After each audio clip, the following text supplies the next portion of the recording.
Bismillahirrahmanirrahim. Assalamualaikum warahmatullahi wabarakatuh.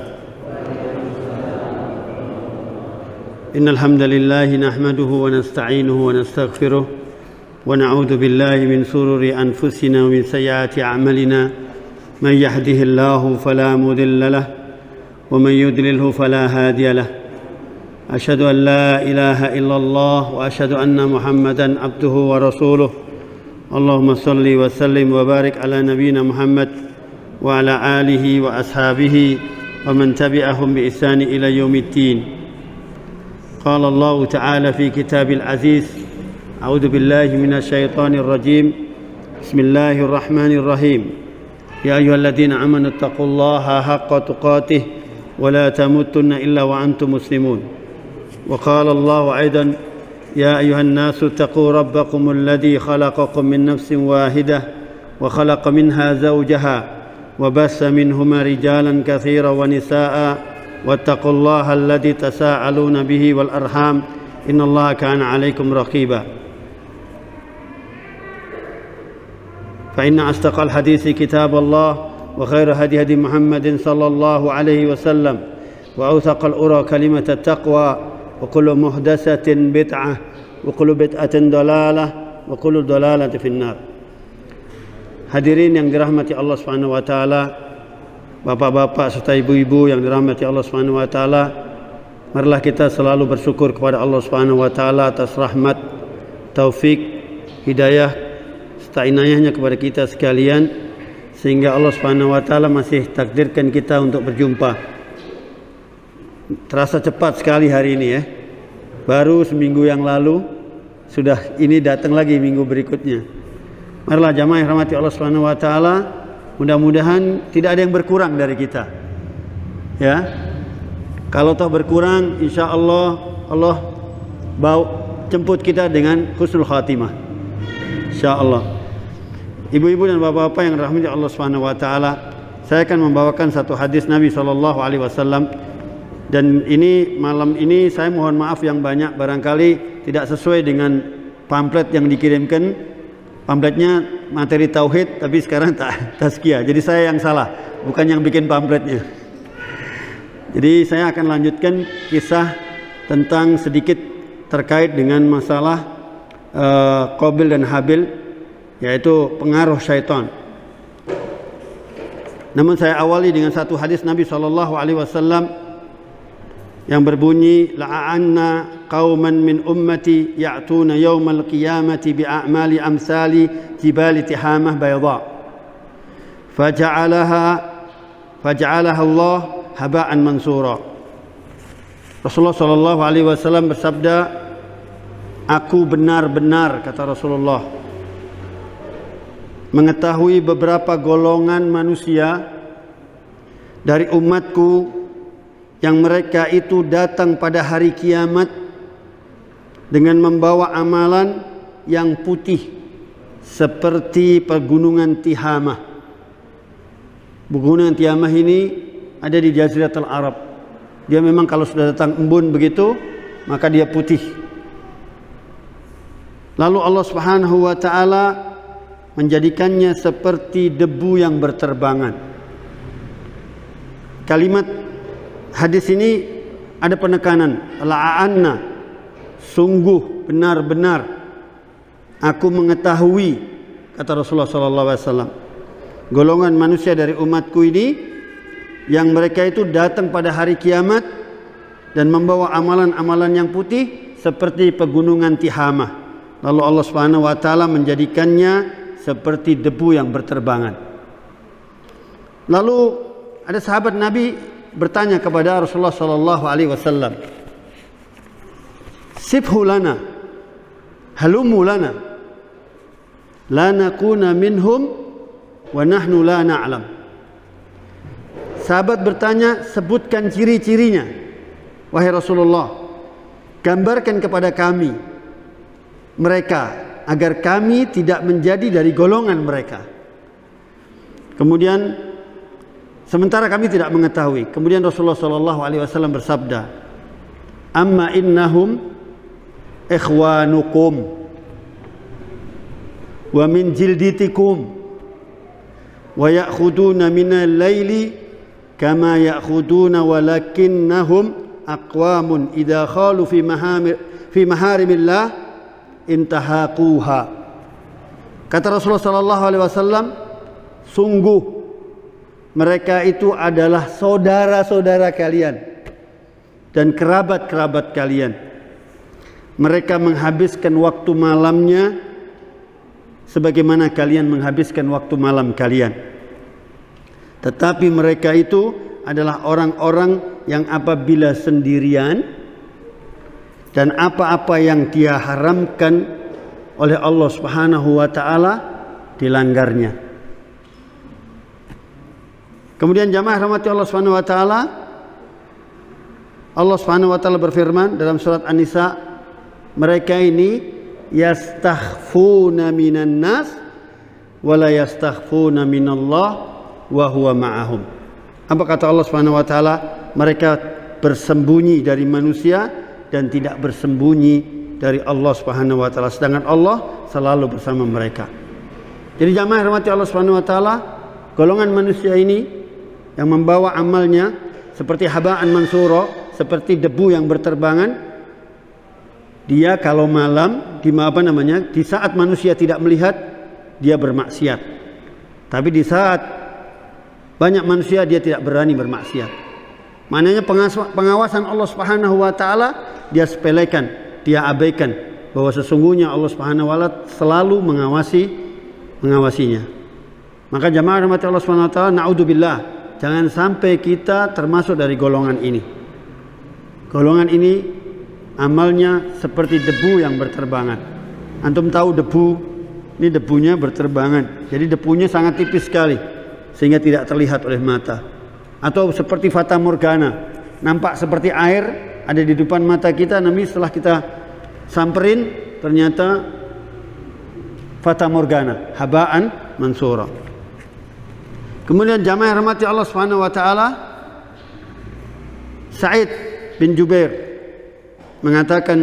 berkata dari hadis Nabi sallallahu alaihi wasallam, sesungguhnya kehidupan seorang mukmin itu di setiap harinya adalah keberuntungan,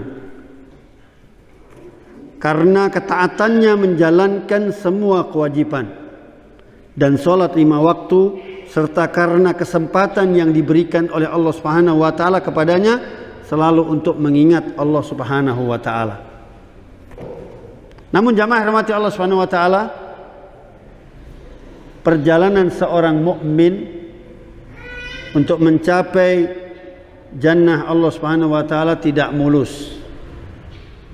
Tidak mulus. Dan kita harus mewaspadai yang satu ini. Kita betul-betul mewaspadai yang satu ini. Sesungguhnya kita di dalam hidup kita semenjak kita lahir, kita punya musuh yang nyata. Siapa itu musuh kita? Syaitan. Maka kita dilarang oleh Allah Subhanahu wa taala untuk mengikutinya. Allah Subhanahu wa taala berfirman dalam surat Al-Baqarah ayat 168 169. Nanti bisa dibuka. Wala tattabi'u khutuwatis syaitan. Janganlah kalian mengikuti langkah-langkah syaitan. Innahu lakum aduwwum mubin. Sesungguhnya setan itu adalah musuh yang paling nyata bagi kalian. Nyata, tidak kelihatan tapi dia nyata musuh kalian. Kemudian innama ya'murukum bisu. Sesungguhnya setan itu hanya menyuruh kalian berbuat jahat, wal fahsya, dan keji, wa an taqulu 'alallahi ma la ta'lamun, dan mengatakan terhadap Allah apa yang tidak kalian ketahui. Maka jamaah rahmati Allah Subhanahu wa taala, kita tahu benar bahwa musuh itu sadar bahwa musuh itu adalah syaitan. Maka dilarang oleh Allah Subhanahu wa taala untuk mengikuti syaitan. Syaitan mengajak kita kepada kejahatan dan perbuatan yang keji. Ibnu Qayyim Az-Zawjiyah menyebutkan ada 3 persoalan. Sumber masalah kejahatan itu ada 3. Yang pertama, sombong. Yang kedua, tamak. Yang ketiga, dengki. Sombong, tamak, dengki. Ini sumber kejahatan. Sombong ini sendiri, jamaah rahmati Allah Subhanahu wa taala, ada 2. Pertama adalah menolak kebenaran. Kedua adalah meremehkan orang. Ya. Sombong terhadap kebenaran seperti yang terjadi kepada iblis ketika diperintahkan untuk bersujud kepada Adam alaihissalam. Apa kata iblis? Aba wastakbara wa kana minal kafirin. Iblis menolak dan menyombongkan diri, dan ia termasuk golongan orang-orang kafir. Kemudian jamaah rahmati Allah Subhanahu wa taala, saya akan tunjukkan satu peristiwa. Ketika itu Rasulullah sallallahu alaihi wasallam bersama seorang wanita. Orang wanita ini diingatkan untuk tidak makan pakai tangan kiri. Bahkan tongkat Rasulullah SAW diketukkan tangannya begini. Jangan kamu makan tangan kiri. Lalu apa katanya? Dengan sombong dia mengatakan, mastata'tu, katanya. Semampu saya. Dia telah menolak kebenaran. Setelah itu dia tidak bisa lagi makan pakai tangan kanan. Jamaah rahmati Allah Subhanahu wa taala, kebenaran meskipun dari anak kecil, dari anak kita, maka selama itu menjadi kebenaran tidak boleh ditolak. Bi, kalau makan jangan duduk, jangan berdiri, Bi. Duduk, Bi, tapi menolak kebenaran itu maka berat. Dia adalah termasuk orang yang sombong. Alah, gue ngerti apa cah cilik. Iya kan? Nah, jangan, hati-hati, penting sekali. Kita tidak sadar itu akan menjadi satu persoalan, yaitu kesombongan. Kemudian jamaah rahmati Allah Subhanahu wa taala, yang kedua adalah meremehkan orang. Ngepeh nih kalau bahasa Trenggalek ya. Bahasa Tulungagung. Ngepeh nih, ngeremehke orang. Ini banyak terjadi karena hidup di masyarakat sosial. Kebiasaan meremehkan orang itu banyak sekali terjadi. Karena merasa lebih tinggi misalnya, ya, ganti mobilnya lain begitu saja sudah lain, penampilannya sudah berbeda. Untuk menghadapi ini jamaah rahmati Allah Subhanahu wa taala, ada sebagian ulama mengatakan untuk memandang orang lain itu dengan 3 pandangan. Yang pertama, apabila orang ini orang yang alim, orang yang du ilmin, punya ilmu, maka kita ambil ilmunya, kita menggali ilmunya, kita andap asor istilahnya, kita ngaos ya, belajar ya. Kemudian kedua, apabila orang ini setara ilmunya sama kita, kita mengajak berdiskusi, kita ajak dia diskusi, kita ajak ngobrol, sehingga kita enak, tidak saling menghargai ya. Kemudian yang ketiga jamaah rahmati Allah Subhanahu wa taala, kalau dia ini orangnya di bawah kita, maka ajarkan ilmu kepadanya. Sehingga kita terlepas dari meremehkan orang lain. Inilah cara pandang yang benar. Nah, jamaah rahmati Allah Subhanahu wa taala, selanjutnya adalah tamak. Tadi sombong sudah, sekarang tamak.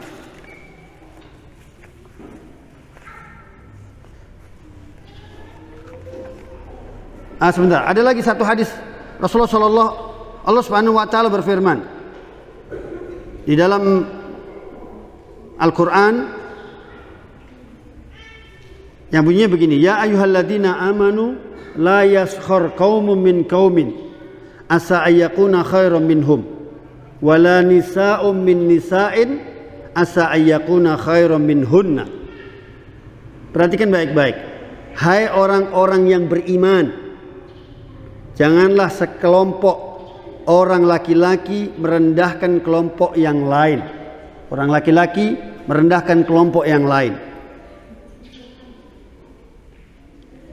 Boleh jadi yang ditertawakan itu lebih baik dari mereka. Dan jangan pula sekelompok wanita perempuan meremehkan sekelompok perempuan yang lain. Yang direndahkan itu belum tentu lebih baik dari mereka. Jamaah yang dirahmati Allah Subhanahu wa taala, meremehkan ini persoalan serius. Pernah kejadian, saya pernah dapat cerita ketika saya masih kecil. Ada orang masuk di Tulungagung itu ada toko, ada satu toko lah, saya nggak perlu sebutkan tokonya, toko sepeda motor. Orang ini bawa karung dan keadaannya lusuh. Jadi kalau kita mandang nih kayaknya orang orang miskin lah, ya nggak? Kemudian orang ini milih sepeda motor, masuk ke studio sepeda motor, dia milih tanya sepeda motor. Kemudian yang jaga itu bilang, kamu nggak bakal beli.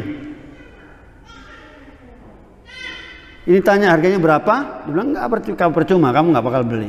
Buat kamu misalnya 1 juta ya, dia bilang sudahlah 500.000 saja. Hanya betul kamu ngomong 500.000 ya? Oke. Saya minta saksi, saya mau beli 3. Akhirnya dia ambil saksi tentara atau orang aparat, suruh menyaksikan, dia ambil sepeda motor itu 3. Tahu Pak, yang dibawa karungnya Pak, isinya duit. Baru panen cengkeh di Trenggalek.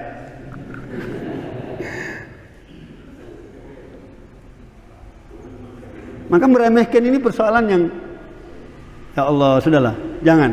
Kita naudzubillah, kita berlindung dari Allah Subhanahu wa taala untuk tidak meremehkan kesombongan. Ibnu Katsir mengatakan melecehkan, meremehkan itu termasuk sombong. Ya. Al-kibru batarul haq wa tamhun nas. Sombong itu adalah menolak kebenaran dan meremehkan manusia. Sombong itu menolak kebenaran dan meremehkan manusia. Ya, antum bisa merasakan kalau kita sedang ngobrol sama orang, ketika dia ketawa begitu, ketawa meremehkan itu dengan ketawa itu akan berbeda. Ya kan? Akan beda. Dengan ketawa yang serius itu dengan ketawa yang meremehkan akan kelihatan. Nah, maka kalau bahasa hadisnya innal jaza min jinsil amal. Innal jaza min jinsil amal. Kalau bahasa kita namanya kowe bakal diwales. Engko bakal diwales. Karena hukum ini akan berputar. Kalau kamu meremehkan orang, kamu akan diremehkan oleh orang. Ya. Terjadi. Kalau kamu meremehkan orang di muka umum, maka kamu akan diremehkan orang di muka umum. Hati-hati, kita kadang-kadang di WhatsApp itu, grup itu rentan. Kadang satu meremehkan yang lain. Kamu pangananmu telo, misalnya, ya enggak? Rohopo kowe kan gitu. Ya kan? Sering kan gitu. Itu mustahil kalau tidak ada niatan untuk lebih unggul atau dan sebagainya. Mustahil. Pasti dia punya keinginan supaya dilihat, oh ini orang kelihatannya orang pinter nih. Ya enggak? Ya. Seperti itu. Maka jamaah rahmati Allah Subhanahu wa taala, orang yang dimuliakan oleh Allah Subhanahu wa taala, orang yang ditinggikan derajatnya oleh Allah Subhanahu wa taala, itu dalam surat Al-Mujadalah disebutkan yarfa'illahu alladhina amanu minkum walladhina utul ilma darajat. Mereka itu Allah akan meninggikan orang-orang beriman di antara kalian dan orang-orang yang diberi ilmu pengetahuan beberapa derajat. Jadi orang itu ada harganya, ada nilai kemuliaannya kalau dia bertakwa. Inna akramakum indallahi atqakum. Orang yang bertakwa adalah orang yang isi Allah. Ya. Maka tidak ada persoalan tinggi derajat itu karena punya rumah mewah, punya mobil mewah, bukan itu. Tetapi takwa dan ilmu, punya ilmu pengetahuan. Yarfa'illahu alladhina amanu minkum walladhina utul ilma darajat. Kemudian jamaah rahmati Allah Subhanahu wa taala, yang berikutnya adalah tamak. Tadi sombong sudah, sekarang tamak.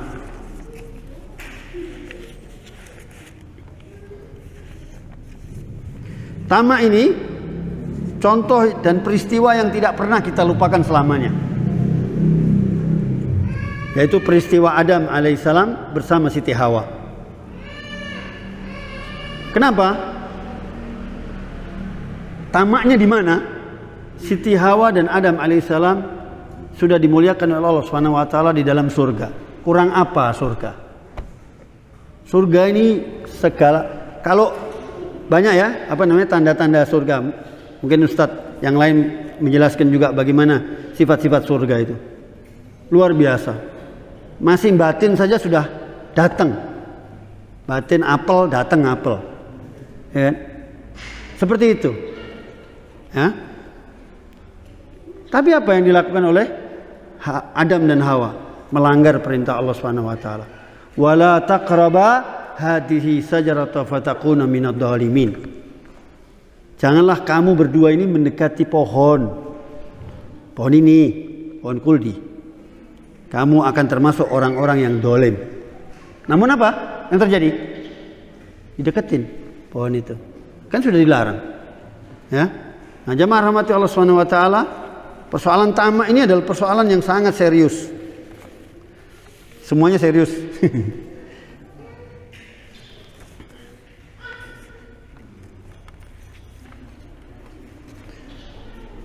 Jadi jamaah rahmati Allah Subhanahu wa taala, tamak ini lawannya qanaah. Tamak lawannya qanaah. Kalau tamak itu menghalalkan segala cara. Yang halal disikat, yang haram pun disikat. Lebih banyak yang disikat yang haram. Karena tamak. Dia berusaha untuk mendapatkan yang lebih banyak dengan cara apapun yang dia lakukan. Tapi kalau qanaah selalu merasa cukup dari harta yang dia cari dan akan senantiasa mendatangkan berkah. Itu perbedaannya. Qanaah adalah tamak, lawannya qanaah. Maka jamaah rahmatullah subhanahu wa ta'ala, ini kadang kita nggak sadar. Kita kalau punya jajan di rumah, anak-anak kita berkerumun, yang satu ngambil langsung dua, ya kan? Yang satu langsung ngambil dua. Nah, ini tarbiyah kita. Bagaimana kita mendidik anak? Nggak boleh ngambil langsung dua, tamak. Mari kita ajari anak-anak kita untuk tidak tamak. Ambil dulu satu, selesaikan, setelah itu ngambil lagi satu. Atau cukup kita bagi satu. Ya kan? Ini tarbiyah, penting sekali. Kalau bahasa kita, asik bocah, asik anak-anak. Oh jangan. Tidak, justru dari anak-anak kita mengajarkan untuk tidak tamak. Tarbiyah kepada anak hal yang penting sekali. Ya, berbakti kepada orang tua misalnya, itu pun bagian daripada tarbiyah, ya enggak? Itu kita latih, kita tidak menuntut dia untuk kita sudah tua, anakku gak ono sing bakti sama saya. Tidak seperti itu. Salahnya dulu enggak dibina, tidak diajarin bagaimana berbakti kepada anak. Salah satu contoh, saya akan kutip yang pernah saya dengar ya dari perkataan beberapa dai. Ini mengatakan bahwa salah satu bentuk tarbiyah kepada anak agar berbakti kepada orang tuanya, punya kepedulian dia kepada orang tuanya. Sini mas, ini mas, pijeti bapak ini. Misalnya seperti itu. Mas, bapak kayak kopi. Nanti lihat, semakin dewasa, anak ini punya kepedulian sama orang tuanya. Jadi ketika orang tuanya sakit, akan dirawat sama anaknya. Perhatian kepada orang tua dia akan lebih. Karena memang sejak awal, dia telah dibina, ditarbiyah untuk berbakti kepada orang tuanya. Insya Allah satu saat akan saya ceritakan. Umar bin Khattab didatengin sama orang yang waktu itu dia menuntut durhakanya anaknya. Insya Allah saat saya akan sampaikan informasinya. Kemudian saya lanjutkan soal qanaah. Qanaah ini jamaah rahmati Allah Subhanahu wa taala disebutkan di dalam Al-Qur'an yaitu hayatan thayyibah. Hayatan thayyibah itu dalam surat An-Nahl ayat 97, nanti bisa dibuka. Ya, hayatan thayyibah. Ulama mufassirin mengatakan hayatan thayyibah, hidup yang thayyib. Hayat itu kehidupan yang thayyibah, yang bagus, yang baik. Itu para ulama mengatakan ada 5. Ini kayaknya perlu dicatat.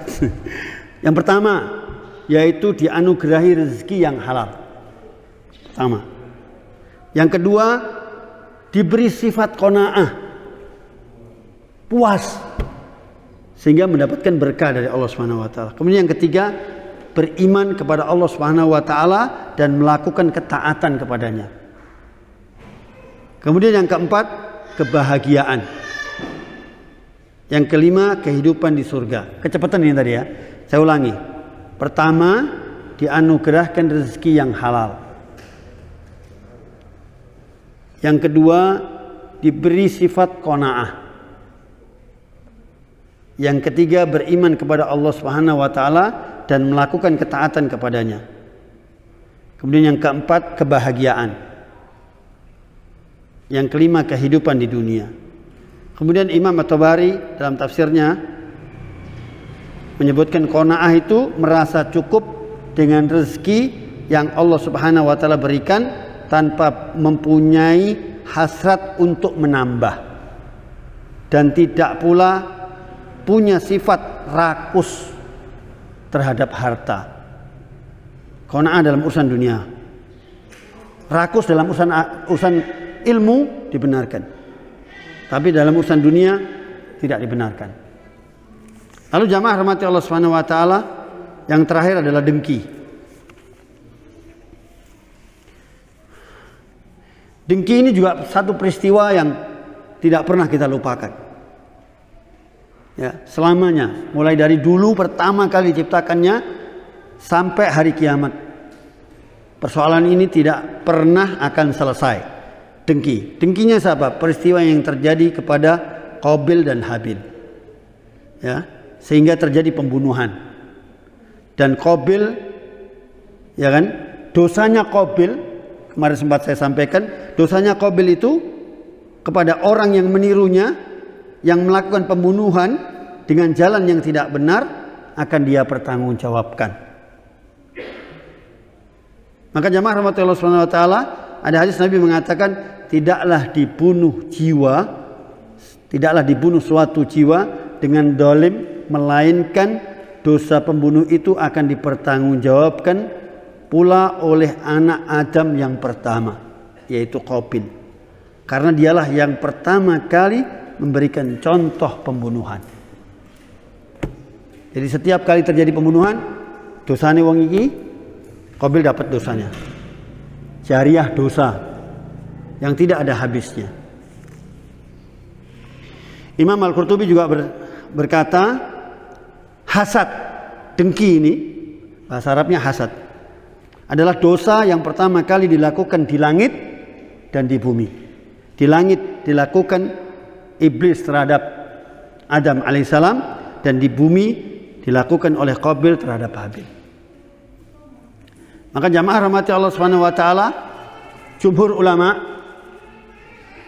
mengatakan hasad ini adalah berharap hilangnya nikmat Allah pada orang lain. Jadi orang ini berharap hilangnya nikmat kepada yang terjadi pada nikmat Allah Subhanahu wa taala kepada orang lain. Misalnya, bagaimana caranya saya memiliki barang yang Mas ini miliki. Jadi sampai Mas ini punya setelah itu. Jadi sampai segitunya dia hasad itu. Ya. Nikmat berupa apa? Ya berupa harta dan juga berupa ilmu. Ya. Dalam Majmu' Fatawa Ibnu Taimiyah, al-hasadu huwa tamanna zawalul ni'mati an sahibiha. Hasad itu adalah benci dan tidak suka terhadap keadaan baik yang ada pada orang yang dihasadi. Nah, kemudian hasad ini, jamaah rahmati Allah Subhanahu wa taala, manusiawi. Semua orang pasti dia punya rasa tidak suka. Ya. Jika orang yang setipenya, yang sederajatnya dengannya melebihi dirinya, pasti itu manusiawi, bisa dirasakan sendirilah. Nah, sekarang bagaimana cara menghadapi orang yang seperti ini? Ada 5 caranya. Yang pertama, bertawakal kepada Allah Subhanahu wa taala. Kemudian yang kedua, bertakwa kepada Allah Subhanahu wa taala. Yang ketiga, meminta perlindungan Allah Subhanahu wa taala dari kejahatan orang yang hasad. Kemudian yang keempat, jangan beritahu kepada orang yang hasad tentang nikmat yang kamu dapatkan. Gak usah diceritani kalau kamu dapat nikmat. Nanti daripada dia hasad. Ya. Kemudian yang kelima, jangan pedulikan orang itu. Orang yang hasad, tinggalkan. Sibukkan diri Anda dan tidak banyak memikirkan orang-orang yang hasad. Itu cara menghadapi mereka. Nah, jamaah rahmati Allah Subhanahu wa taala. Hampir habis waktunya.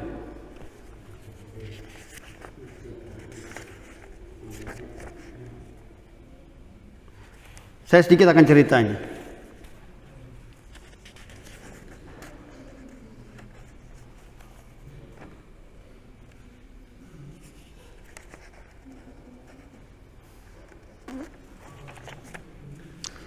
Baik, nanti kalau nggak cukup minggu depan insyaallah. Kemudian jamaah rahmati Allah Subhanahu wa taala,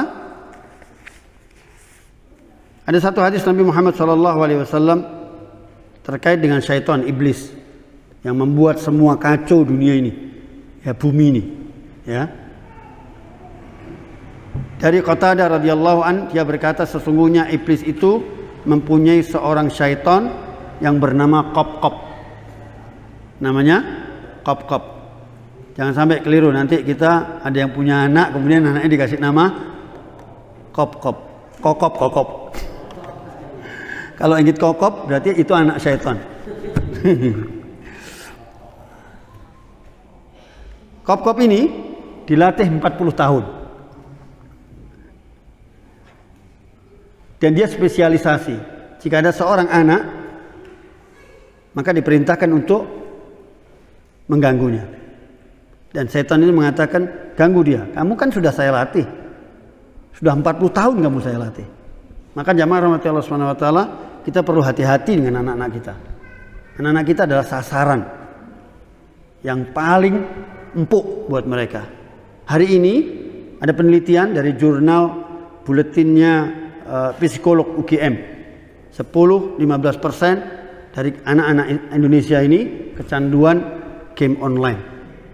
Dia tidak hanya game online yang dia lihat. Saya yakin ada yang lain. Maka sangat berbahaya. Jadi kalau ada masjidnya menyediakan wifi, ternyata di dalamnya nggak ngaji, malah mainan game online. Ya. Kalau masih anak-anak, ada juga yang dewasa yang mainan. Nah, jamaah rahmati Allah Subhanahu wa taala, apa anjurannya? Anjurannya adalah melakukan doa. Mendoakan mereka ini kepada anak-anak kita supaya tidak terganggu oleh gangguan Qab-Qab. Ya. Dan memasukkannya. Jadi syaitan itu kalau sudah surup itu mereka datang. Segera anak-anak kita masukkan ke dalam. Adkhilu sibyanakum. Masukkan anak-anak kita dalam rumah. Tutup pintu semua. Karena dia nggak bisa masuk kalau udah tertutup pintunya. Jadi hati-hati. Kan biasanya kalau sudah surup itu ada anak hilang di saat surup, ya. Pernah kan terjadi, ya? Ada anak hilang ternyata digondol WW kan itu, ya. Setan cilik kan namanya, gondol WW, ya.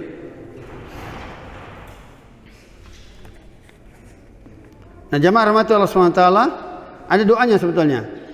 Doanya, a'udzu bikalimatillahi tammah min kulli syaitani wahamah wa min kulli ainin lamah. Aku berlindung dengan kalimat Allah yang telah sempurna dari godaan setan, binatang beracun, dan dari gangguan iblis yang buruk. Kemudian ada juga doa yang lain, wa inni u'iduha bika wa dzurriyyataha minasyaitonir rajim.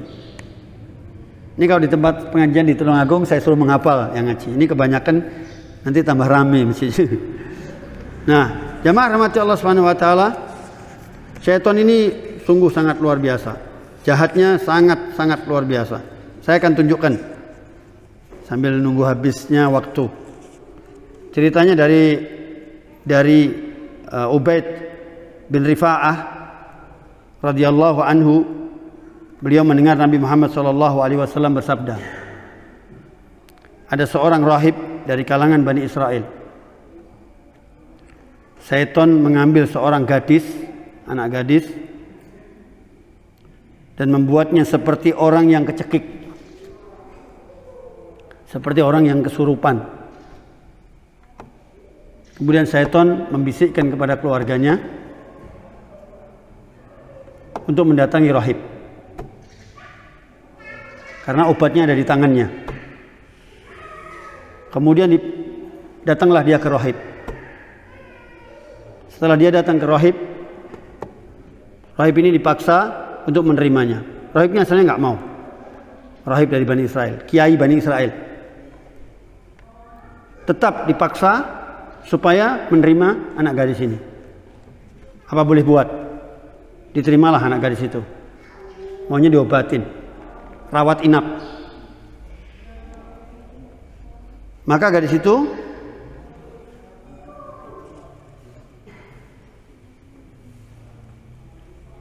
syaitan pun datang membujuk rahib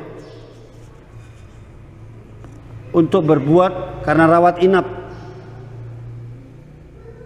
Dan kalau rawat inap sepi, kemudian akhirnya dia berbuat senonoh yang tidak senonoh. Anak gadis ini disetubui oleh rahib dari bisikan syaitan, dan anak gadis ini hamil. Kemudian syaitan mendatangi rahib lagi dan membisikkan, sekarang keluarga gadis itu akan datang kepadamu dan pasti akan mintakan pertanggungjawabanmu. Lebih baik kamu bunuh saja gadis itu. Sudah dihamili, setannya datang membisikkan dia karena takut sama keluarganya, kemudian dibunuhlah gadis itu. Jika keluarga gadis itu mendatangimu, diajarin sama syaitan, katakan saja bahwa nyawanya tidak tertolong, penyakitnya tidak bisa disembuhkan, nyawanya tidak tertolong, dan dia mati. Maka rahib itu pun membunuhnya dan menguburkannya. La haula wala quwata illa billah. Selanjutnya syaitan itu mendatangi keluarga gadis itu dan membisikkan ke dalam hati mereka bahwa anak gadis itu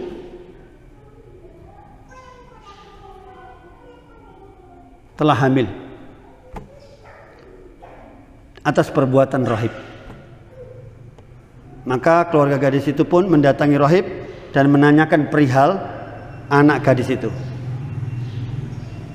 Rahib pun akhirnya menjawab seakan-akan dia tidak punya beban. Wes mati, nggak bisa tertolong nyawanya, saya obatin nggak bisa, mati apa piye? Rahibnya bilang begitu. Lalu mereka menahan rahib.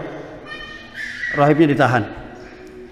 Syaitan mendatangi rahib dan berkata, syaitan ini jahat sudahlah. Wahai rahib, akulah yang telah memukul gadis itu dan membuatnya seperti orang kecekik, seperti orang kesurupan. Aku pula yang membisikkan hati keluarganya dan mendorongmu untuk berbuat yang tidak senonoh. Karena itu, patuhlah kamu kepadaku agar engkau dapat selamat. Sujudlah kepadaku 2 kali. Maka apa yang dilakukan rahib? Rahib pun akhirnya sujud kepada syaitan. Nah, jemaah rahmati Allah Subhanahu wa taala, kita berlindung dari syaitan. Syaitan kadang-kadang mengajarkan kita baik, tapi ternyata menjerumuskan kita. Tidak sadar bisikan kita ini. Inilah yang dimaksud di dalam surat Al-Hasr ayat yang ke-16. Kama sali syaitan itqala lil insan ukfur qala inni bari'um minka inni akhafullahu rabbal alamin. Apa kata syaitan? seperti seperti bujukan syaitan ketika dia berkata kepada manusia, kafirlah, maka manusia itu telah kafir dan dia berkata, inni akhafullah rabbal alamin, sesungguhnya aku takut kepada Allah rabbal alamin. Jadi berlepas tangan dari persoalan ini. Maka hati-hati dengan godaan syaitan. Mari kita selalu berlindung kepada Allah Subhanahu wa taala dari godaan syaitan. Jangan lupa, kita sering diingatkan di grup-grup kita untuk selalu membaca dzikir pagi dan sore. Dzikir pagi dan sore ada dahsyat sekali. Bahkan baca ayat kursi sebanyak-banyaknya. Sesungguhnya kita akan terhindar dari godaan syaitan. Ya, sehabis sholat kita baca ayat kursi. Mau tidur kita baca ayat kursi. Pokoknya kesempatan kita baca ayat kursi, bacalah ayat kursi. Yang belum hafal segera dihafalkan. Ya, penting karena godaan syaitan ini, naudzubillah, jangan sampai kita termasuk dari orang-orang yang terjerat kepada syaitan. Aqulu qali hadza wastaghfirullahal azim li wa lakum wa lisairil muslimin min kulli dam fastaghfiruhu innahu ghafurur rahim. Assalamualaikum warahmatullahi wabarakatuh.